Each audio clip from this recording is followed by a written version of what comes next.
जिस अंदर तात पराई होवे तिसदा कदे ना होवी भला।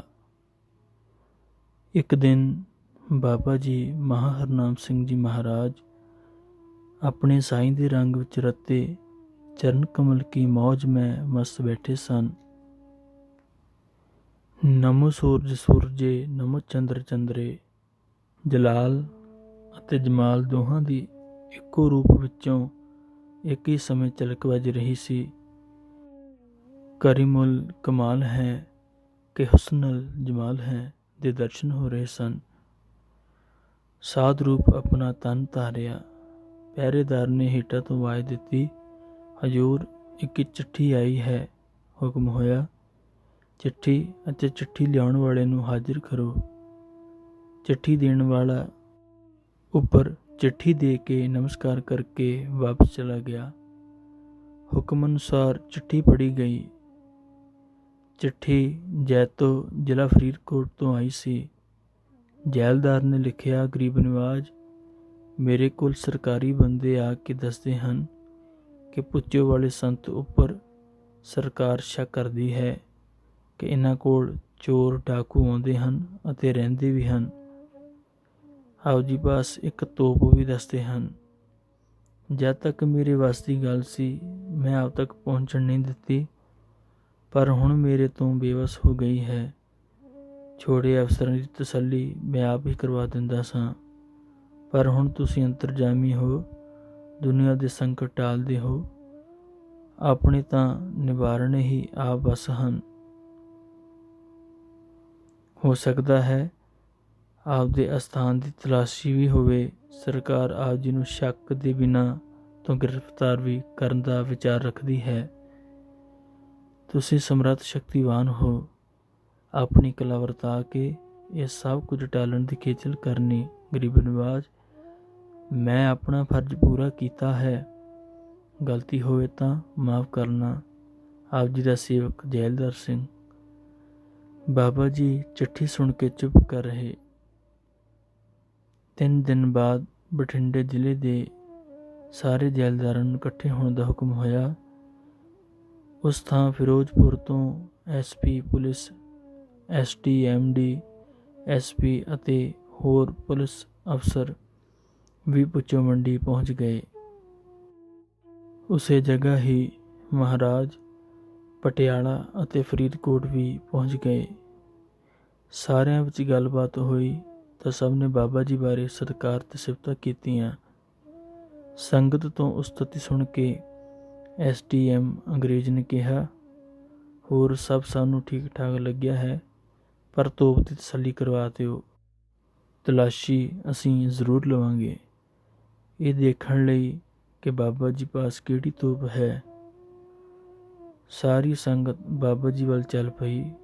ਕੁਝ ਨੇ ਪਹਿਲਾਂ ਜਾ ਕੇ ਬਾਬਾ ਜੀ ਨੂੰ ਬੇਨਤੀ ਕਰ ਦਿੱਤੀ, ਗਰੀਬ ਨਿਵਾਜ ਡੇਰੇ ਦੀ ਤਲਾਸ਼ੀ ਲੈਣ ਆ ਰਹੇ ਹਨ।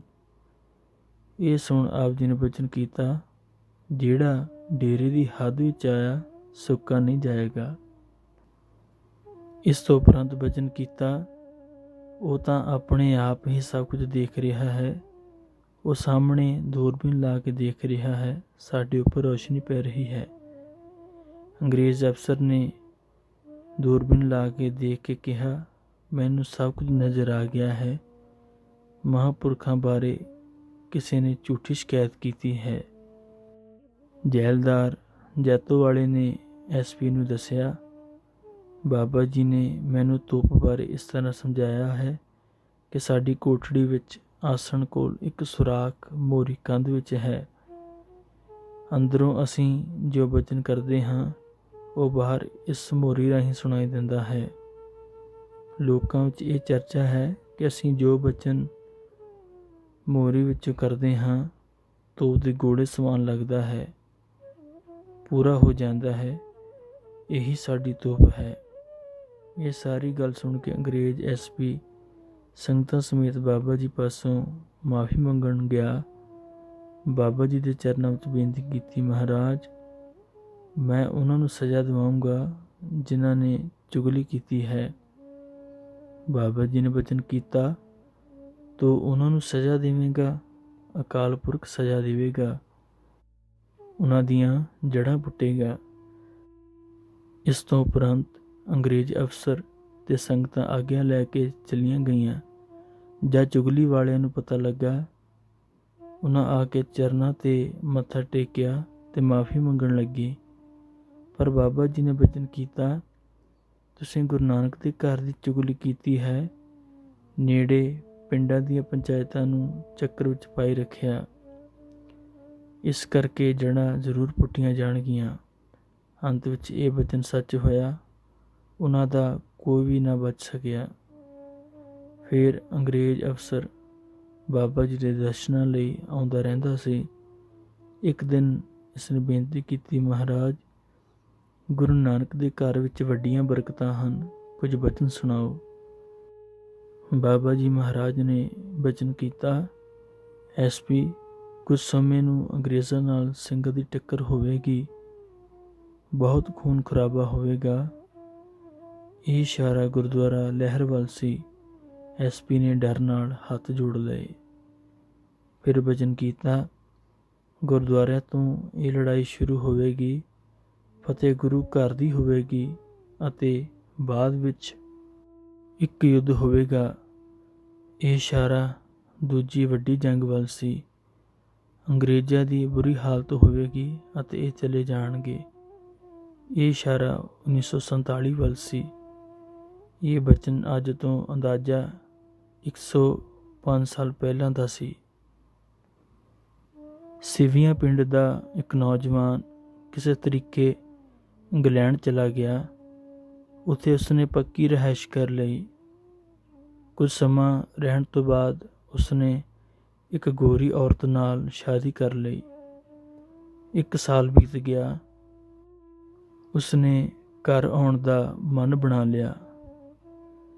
ਸਰਕਾਰੀ ਮਨਜ਼ੂਰੀ ਮਿਲਣ ਤੋਂ ਬਾਅਦ ਦੋਨੋਂ ਆਪ ਤੇ ਮੇਮ ਹੀ ਸਿਵੀਆਂ ਪਿੰਡ ਪਹੁੰਚ ਗਏ। ਘਰ ਵਿੱਚ ਖੁਸ਼ੀ ਦੀ ਲਹਿਰ ਦੌੜ ਗਈ। ਘਰ ਦੇ ਬਾਕੀ ਮੈਂਬਰਾਂ ਨੇ ਇਹਨਾਂ ਦੀ ਸੇਵਾ ਵਿੱਚ ਕੋਈ ਕਮੀ ਨਾ ਆਉਣ ਦਿੱਤੀ। ਕੁਝ ਦਿਨਾਂ ਬਾਅਦ ਗੁਆਂਢੀ ਮੇਮ ਦੀ ਰਹਿਣੀ ਬਹਿਣੀ ਤੇ ਖਾਣ ਪੀਣ ਨੂੰ ਨਫ਼ਰਤ ਕਰਨ ਲੱਗੇ। ਪੇਂਡੂ ਲੋਕਾਂ ਨੂੰ ਅੰਗਰੇਜ਼ ਦੀ ਸੱਭਿਅਤਾ ਸ਼ਰਮਸਾਰ ਕਰਦੀ ਨਜ਼ਰ ਆਉਣ ਲੱਗੀ। ਹੌਲੀ ਹੌਲੀ ਘਰ ਦੇ ਮੈਂਬਰ ਵੀ ਮਹਿਸੂਸ ਕਰਨ ਲੱਗੇ। ਮਾਤਾ ਪਿਤਾ ਨੇ ਕਿਹਾ, ਪੁੱਤਰ, ਤੂੰ ਇਸ ਨੂੰ ਵਾਪਸ ਭੇਜ ਦੇ। ਲੋਕ ਆਪਣੇ ਨਾਲ ਵਰਤਣਾ ਛੱਡ ਗਏ ਹਨ। ਜੇ ਤੂੰ ਇਸ ਨੂੰ ਭੇਜਿਆ ਨਾ ਤਾਂ ਅਸੀਂ ਵੀ ਤੈਨੂੰ ਛੱਡ ਦੇਵਾਂਗੇ। ਇੱਕ ਦਿਨ ਉਸਨੇ ਮੇਮ ਨੂੰ ਬਠਿੰਡੇ ਲਿਆ ਕੇ ਆਪਣੀ ਮਜਬੂਰੀ ਦੱਸੀ। ਮੇਰੇ ਘਰ ਵਾਲੇ ਤੇ ਪਿੰਡ ਵਾਲੇ ਤੈਨੂੰ ਚੰਗਾ ਨਹੀਂ ਸਮਝਦੇ, ਇਸ ਕਰਕੇ ਮੈਂ ਤੈਨੂੰ ਰੱਖ ਨਹੀਂ ਸਕਦਾ। ਤੂੰ ਵਾਪਸ ਇੰਗਲੈਂਡ ਚਲੀ ਜਾ। ਅੰਗਰੇਜ਼ੀ ਮੇਮ ਇਹ ਸੁਣ ਕੇ ਫਿਰੋਜ਼ਪੁਰ DC ਦੇ ਦਫ਼ਤਰ ਚਲੀ ਗਈ। ਅੰਗਰੇਜ਼ DC ਨੇ ਉਸ ਦੀ ਫਰਿਆਦ ਸੁਣੀ ਅਤੇ ਪੁਲਿਸ ਨੂੰ ਹਦਾਇਤ ਕੀਤੀ ਕਿ ਉਸ ਆਦਮੀ ਨੂੰ ਗ੍ਰਿਫਤਾਰ ਕੀਤਾ ਜਾਵੇ। ਉਸ ਨੌਜਵਾਨ ਨੂੰ ਵੀ ਇਹ ਖਿਆਲ ਸੀ ਕਿ ਮੇਮ ਪੁਲਿਸ ਕੋਲ ਜਾਵੇਗੀ। ਉਹ ਇਹ ਅੰਦਾਜ਼ਾ ਲਾ ਕੇ ਬਾਬਾ ਜੀ ਦੇ ਸਥਾਨ ਪੁੱਛੋ ਪਹੁੰਚ ਗਿਆ। ਆਗਿਆ ਲੈ ਕੇ ਟਿੱਲੇ ਉੱਪਰ ਚਲਾ ਗਿਆ। ਨਮਸਕਾਰ ਕਰਕੇ ਬੈਠ ਗਿਆ। ਬਾਬਾ ਜੀ ਦੇ ਪੁੱਛਣ ਉਪਰੰਤ ਸਾਰੀ ਵਿਥਿਆ ਸੁਣਾ ਦਿੱਤੀ।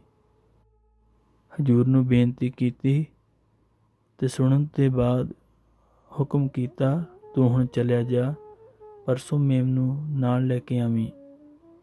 ਉਹ ਸਿੱਧਾ ਹੀ ਵਾਪਸ ਮੇਮ ਦੀ ਰਿਹਾਇਸ਼ ਬਠਿੰਡੇ ਚਲਾ ਗਿਆ।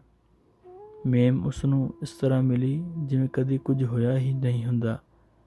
ਕੁਝ ਦਿਨਾਂ ਬਾਅਦ ਪਿੰਡ ਤੋਂ ਕੁਝ ਬੰਦੇ ਅਤੇ ਮੇਮ ਨੂੰ ਨਾਲ ਲੈ ਕੇ ਬਾਬਾ ਜੀ ਪਾਸ ਪਹੁੰਚ ਗਿਆ। ਬਾਬਾ ਜੀ ਸੰਗਤ ਨੂੰ ਕੁਝ ਪਰਮਾਰਥ ਦੇ ਬਚਨ ਸੁਣਾ ਰਹੇ ਸਨ। ਸਤਿਗੁਰ ਦੇ ਬਾਣੀ ਅਨੁਸਾਰ, ਬਾਣੀ ਉਚਰਹਿ ਸਾਜਨ ਅਮਿਓ ਚਲਹਿ ਚਰਣੇ ਵਾਲਾ ਬਚਨ ਪ੍ਰਤੱਖ ਵਾਪਰ ਰਿਹਾ ਸੀ। ਨੌਜਵਾਨ ਅਤੇ ਮੇਮ ਦੋਨੋਂ ਨਮਸਕਾਰ ਕਰਕੇ ਬੈਠ ਗਏ। ਬਚਨ ਦੀ ਸਮਾਪਤੀ ਉਪਰੰਤ ਬਾਬਾ ਜੀ ਨੇ ਮੇਮ ਅਤੇ ਨੌਜਵਾਨ ਨੂੰ ਖੜੇ ਹੋਣ ਦਾ ਹੁਕਮ ਦਿੱਤਾ।